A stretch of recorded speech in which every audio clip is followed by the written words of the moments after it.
Hi,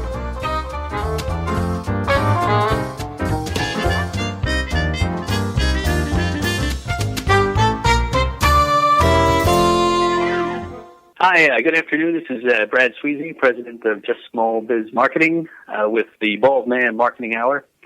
So today I want to answer the question, or the topic is going to be, how often do you find yourself saying, I don't understand why my competitors with inferior products and services appear to be busier than me? And so there's really probably about three things that they might be doing that you're not doing when it comes to marketing, et cetera. The first thing is they're probably not missing an opportunity to build a contact list. And what's interesting is I am always doing, marketing for my own business as well. And sometimes I'll contact a business online and see if they call me back and see what their process is. And so the other day, yesterday I called a chiropractor who had been advertising and posting stuff on social media, and I filled out the online form, and today I'm requesting more information about your service. I got a call from the chiropractor's office this morning and was told, sure, we can help you if you have back pain, et cetera. Would you like to come in for a free appointment? Which was good. And I said, well, I'm on my way to a meeting, so could you email me and send me a reminder so that I can, follow up with you? And instead of saying, sure, what's your email address, which would have been a perfect opportunity to get my email address and then add it to their monthly email newsletter, I was told, well, go back to the website and you can find all your information there. And if you want to make an appointment, do that. Well, that's fine and dandy. Okay. The problem is, like most people, I'm busy. And if you could see my computer screen right now, I have at least 42 tabs open up on my browser. So there's a good chance that at some point that tab is going to get closed because I have too much stuff on my screen, or I'm going to get busy, and then I'm going to forget to follow up. And then if my back starts hurting, I'm going to forget what chiropractor I was talking to because I didn't write the number down. I was on the way to a meeting. So if they had just taken that opportunity to collect my email address, then they could have followed up with me. It would have been very simple, and they could have had that consistent contact that would have been so useful for them in the future. The other thing is they're probably actually investing money into marketing to their target market on a consistent basis. It's very easy to invest money into marketing, so to speak, or waste it by just advertising in anything, any publication, anywhere, a park bench, a bus bench, whatever. But the reality is, unless you're targeting your target market with advertising and marketing, you're probably not spending your money wisely and are not going to get the bang for the buck that you could be getting. So that's something that you want to take a look at. The other thing is, along those lines, is you also have to offer continuing value to your customers and clients. So chances are they're probably, once they get the initial expense of getting a new customer or client, they're looking for an opportunity to actually sell them more of whatever widgets they're selling, or get them to come in and enjoy and experience more. I saw a full-page ad for a resort, an all-inclusive resort in the paper this Sunday in the travel section. And a full-page ad is expensive, But once they get people hooked on that experience, now you've got, because they've set things up right, multiple different resorts that you can try in different parts of the world. So that's an example of what it's like to be a business that continues to offer existing customers more value. And once you get the new customers in, which is expensive, you're getting them a better experience. You're giving them a better experience and using you more. So it's something along those lines that you want to do. And to summarize, they're probably doing those three things. They're not missing an opportunity to build a contact list. They're actually investing money targeting their right target market, right? And they're continuing to offer value for their customers. So I think that's a good segue into our guest today, Jan Reed, owner of Beach House Designs in Satellite Beach. And I think she's doing all these three things. from what I can tell, which is a good thing. And with that, I'm going to introduce Jan, and then we'll go from there. Hi, Jan. Hi, Brad. How are you? I can't complain. So, first I do want to thank you for the great flowers you gave to one of my clients last month. So they really appreciated them. Good. You're welcome. So, yeah. So why don't you tell us what your business does? Well, we're a full-service florist. We provide flower arrangements and decor for weddings, corporate events, personal parties, and just your everyday flowers, like you want to send flowers for your birthday or whatever the occasion is to a friend. So do you do anything? I mean, because I've been to your shop, so you got the flowers and other things. Do you do anything to enhance those? Like, can I buy flowers and then buy a table setting or a centerpiece or something along those lines, or something that would support those flowers, make them a little bit more unique? Sure, we do all kinds of matching your centerpiece to what you like. We'll do the flower arrangement in your vase if you want to bring in a special vase for us to use. We also offer wine with our flowers if you have a special occasion and you want to send flowers and wine. So we do have a nice gift shop too. We have lots of little gifts that we could send with your flowers also. Oh, yeah, that's certainly good. So along those lines, like, flowers are a great way to to communicate with people. Like, what overall benefit do people get from flowers? I mean, not just flowers that you deliver, but flowers at a wedding and all those kind of things. I think it's just beauty. Everybody likes to see something pretty, and they smell nice. It makes people happy. I don't deliver very often, but every once in a while I'll have a late night delivery or something, and I'll take it by. And, it's just nice to see the expression on somebody's face when they get flowers, especially if it's unexpected. It's just a nice day-brightening item. Right. I mean, and that, the thing is, I was at an event where it was very nicely done. I mean, the table settings were done, but there were no flowers. I mean, it was just plain, you made nice china, nice settings, etc., but there were literally no flowers. And it looked like I don't want to say a white piece of paper, but it just, you knew something was missing. And I think once people see that and see that here's what it's like without flowers, you don't think you need them, but then when you see them, you go, wow, that really enhances the experience and can turn an average event to a extraordinary event. Right, and we always try to do our events where a lot of the times the people will rent our big vases so they make an impression, but we always try to design the flowers so the flowers can be lifted out of the vase. You don't take our vase home, but you take home flowers in like a plastic-style vase. So your attendees, especially at a big event, can take the flowers home and enjoy them. And they're not just for one evening. Right. Well, I mean, and in a way, it's almost like, I just thought of this, and I don't know if there's a way for you to do this with the something waterproof in the bottom or something, so that people would know it's flowers from you when they take them back home. The only reason I say that is because I know a lot of these, the hotels and the high-end hotels now really are encouraging people to take the soaps and the shampoos home to get that company's products introduced into the marketplace, because inevitably, if somebody brings flowers from a wedding, brings them back home, or brings them to the office, people go, those are nice flowers. Where, what did you do? Well, I went to a wedding or something like that. And maybe if there was some way to put them on there somehow that it's your business with the flowers, it might be something to do. But something to think about. I just thought of that while we were talking here.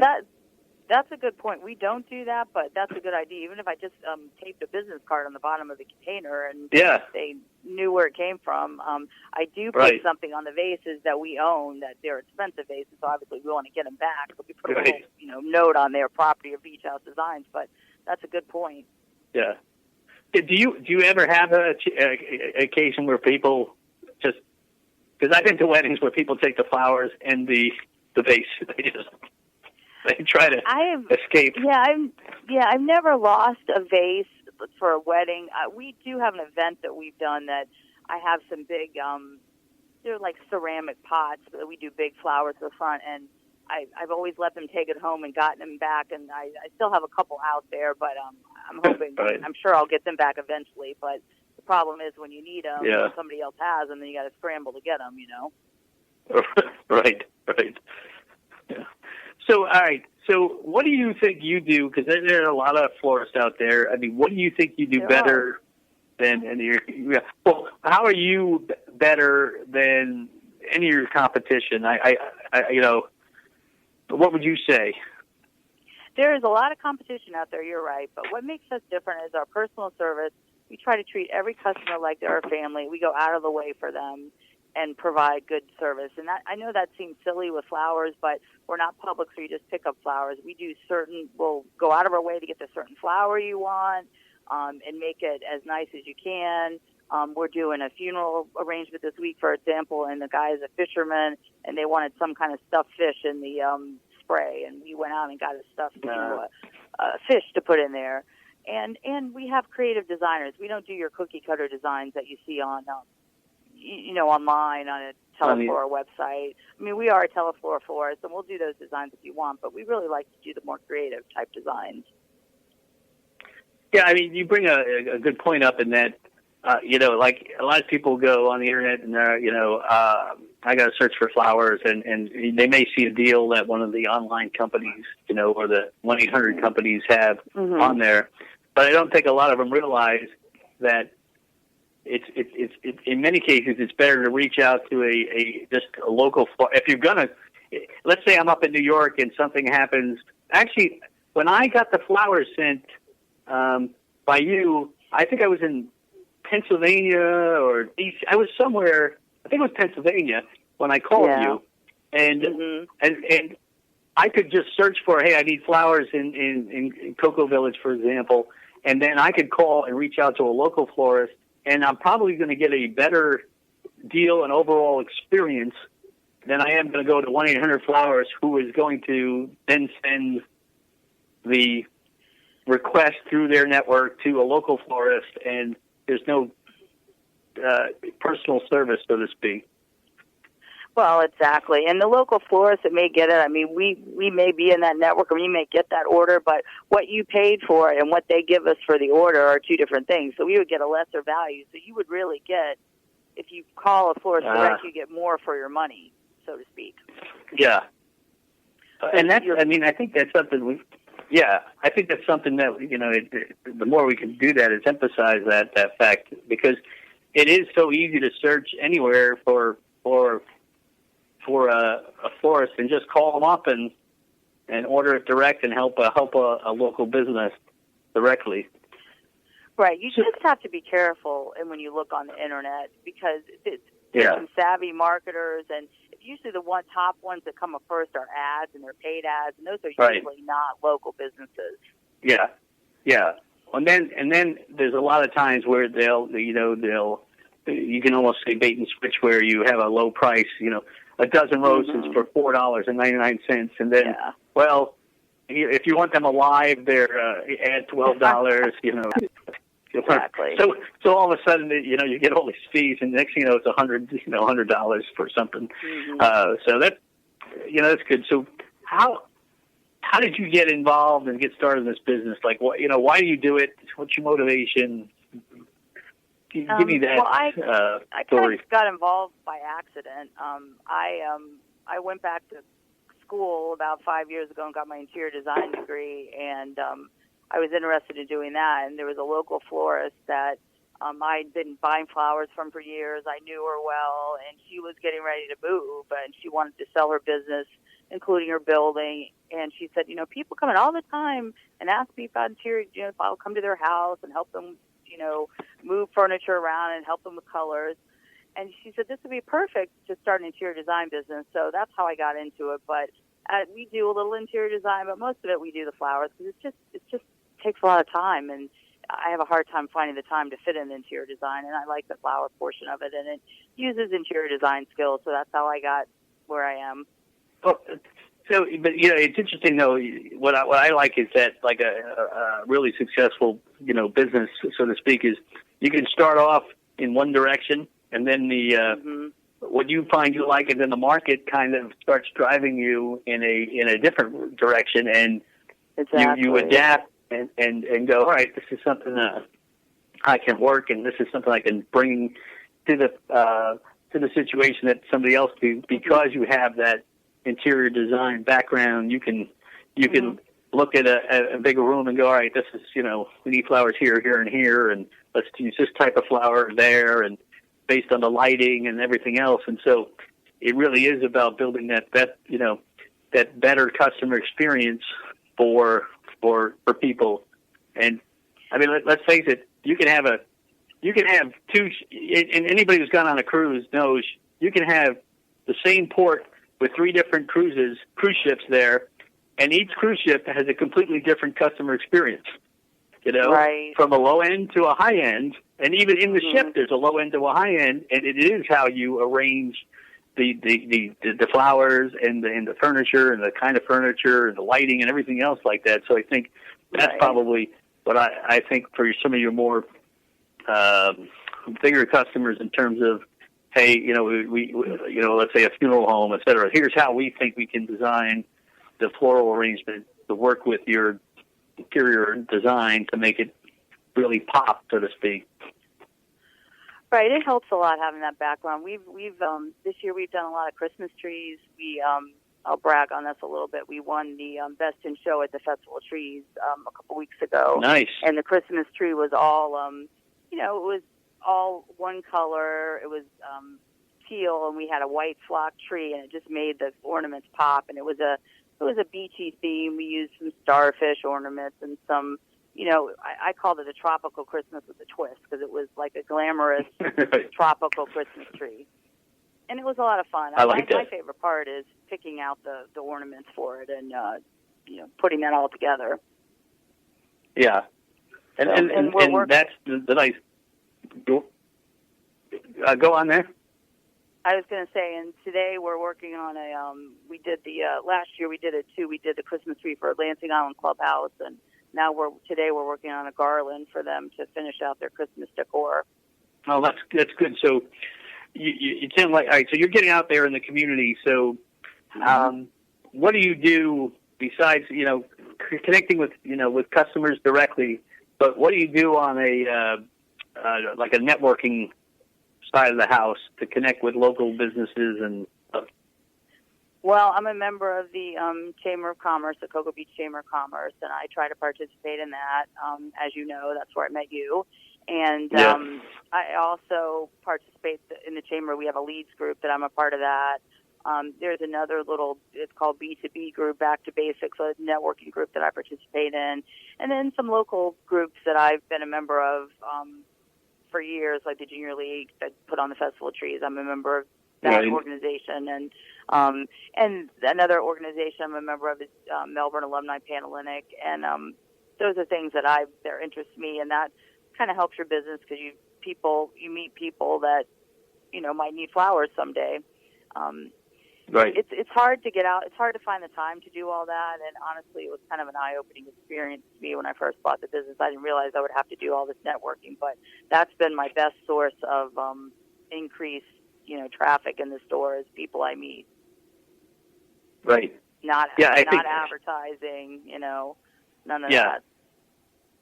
Yeah, I think one of the things that you bring is the time that you need to do the networking, and then balancing that with, because you do all the networking, eventually you're getting so busy that you don't have time to network as much, and then those relationships start. But the power network is important. I mean, I actually before this interview, I was just contacted by a guy I haven't talked to in a year and a half. He's been getting my my marketing emails and newsletters, et cetera.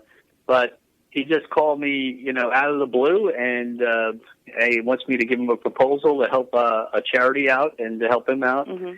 But that was I met him through networking, and it's been an important part of my business. And I think you found that it is important, and the biggest challenge soon becomes time time is like the enemy of everything. Right, and if you're trying to do, obviously I have designers that work here besides me, but I mean, Right. when I first started, I was all by myself, and how do you find the, time to go on a network and then do the work too? So it's, it's a fine balance. Well, did you find, like, I know a lot of small business owners who are good at what they do have a hard time of letting go of that, hey, I'm good at this, and I'm going to hire somebody to do this. I know that's a challenge sometimes because you like doing what you're going to hire people to do. Yeah, and they don't do things exactly the way you would do them, but it's still a nice look. But so I try to, think before I say something because, every designer has their own little flair, and I've found that through the 3.5 years I've owned the business that everybody has their own flair. Some part of it I like, some part of it I don't, So it's just finding the right. But for the most part, you've got it. I mean, in this business, it's too labor intensive. You can't do everything yourself. That's for sure. Right. Yeah, or else you'd have a breakdown. You need that counseling or something to deal with it because you burn yourself out, so to speak. So what did you do before you started the design and flower business? Well, my original degree is in business, and I worked for corporate America, and then I took off when I had my kids, and I raised my kids, and my husband's always had a small business, so I've always done his finance part of his business. I still do, and I volunteer a lot, so I guess I was a volunteer mom, and a lot of the things like Festival of Trees, I used to do those all the time, even before I owned the business, So creating things is something I've always done as a hobby, kind of. Yeah, you mentioned that you kind of were helping with your husband with the business. And in one of our future interviews, we're actually talking with a therapist, a PhD out of Baltimore, who focuses on helping small businesses and families deal with the challenge of running a small business together. Because you can't fire your family. So it's challenging sometimes. Yeah, so I think it makes great TV. That's why I love any of those shows that family businesses, because just family is interesting TV. So what advice would you offer someone who's thinking about starting a small business in general, not just not your business? But what would you tell them to think about or know before they started? Well, one thing that I didn't do that I didn't have any experience in the floral industry. All I'd done is bought flowers before, and I talked to the girl that owned the store before me. And I mean, I think it really helped. It would have helped me a lot if I'd had some experience working in a flower shop, even if I worked free for a couple months, just to see what it was like before you go buy that business. I kind of jumped in and didn't really know what I was getting myself into. Any kind of business background is good. Know a good accountant, a good marketing person, and know that you've got a network. I mean, join the chambers. That's the best thing that's one of the best things I've done since I started this business. Right. And I think, like you mentioned, in particular, the chamber, and then the if they have networking groups within there, a lot of times can be very powerful lead sources for you and you for them. Yes. Yeah, I have a leads group that meets every Wednesday, and I try to go as much as I can. And they've had great leads, and they themselves always, use me too, which is great. And we try, same thing. I try to use them too. Right, exactly. Yeah, and as you go along, you're only a phone call away, the internet away, et cetera. And once you have those people, can deliver, something that's good, even if it's a little bit more money. I mean, people, I think sometimes forget that sometimes somebody might not want to spend any money on socks, for example. Like I don't care about socks. Nobody's going to see them. While somebody else will spend $50 on this designer pair that looks cool because they're interested in socks. You know, that's the reality is there are people who are going to need flowers in floral arrangements, and they would rather spend a little bit more knowing it's going to be done right and look good than to spend less and be disappointed. Because the thing about flowers is if you deliver them and you know and they're not good, you know, let's say as a man and I buy flowers for my girlfriend and they're not good, that can cause negative ripple effects that I don't really want. So I'd rather have somebody who can do it right, even if it costs a little bit more. Well, so even more. Yeah, and even more importantly than that is a wedding or a funeral. I mean, you have one chance at that. Your wedding is one day. The flowers have to be good. You know? Same thing with a funeral. Funeral is one day. You have to have a nice arrangement. I mean, we don't strive to be the cheapest florist in town. We strive to be the best florist in town. Right. And I mean, and that's an important point, because when you look at weddings, for example, same thing with wedding cakes is, listen, nobody wants to have, or food, nobody wants to have bad food at a wedding, too, right? Exactly. I mean, there's certain things where you have to hit it exactly on the mark, and if you don't, I've watched the show Bridezillas. I know what can happen. You know, it's not good. You know. All right. So you've been doing this business full time for a few years now, right? I mean, three? Yeah. Was it three now? Three. Well, it was 3 in July. So. Yeah. Yeah, I lose track of time now. I was talking to somebody, a lawyer from the Melbourne area today, and I said, "Have you moved to that new firm yet?" And she goes, "Yeah, that was 2 years ago." And I said, "Oh, man, time is really flying by." You know, so it happens along those lines. You know, so if you weren't already doing this business today, would you get into it? Oh, that's a hard question. I think yes. I just wish I would have had a little more experience with it to start with, and I wish I really bought a florist that was very small. It was a one-person operation, and she made it sound breezy and easy, and she didn't do the big events that we do. So I would have loved to have experience with another really bigger florist that did a lot of events. So, you know, I would have known more. I mean, I've learned so much. I would just know more how to do things, the easy way to do things, you know. So it's been a little bit more of a process for me. So. Yeah, I mean, it is a good point, because, I mean, I think all of us, like, you know, I went to law school at, you know, Georgetown, and a lot of people, they go into law school because maybe they watch TV, right, or a movie, and saw the Pelican Brief, and think all law is like being in a courtroom. Yeah. But then when you realize that it's mostly reading and writing, you know, very rarely are they going into So if you love being out there and talking to people and convincing a jury, whatever, that's not law most of the time. You know, that's a slice of law or something like that, and getting that real experience of going, all right, this is what it's like. Like my youngest daughter thinks I want to run a cafe. I want to own a cafe and bar one day. Like, so it's a coffee cafe in the morning, and then more like a wine bar at night, kind of like Juice and Java there in Cocoa Beach. Right. And I said, well, you need to start watching Bar Rescue.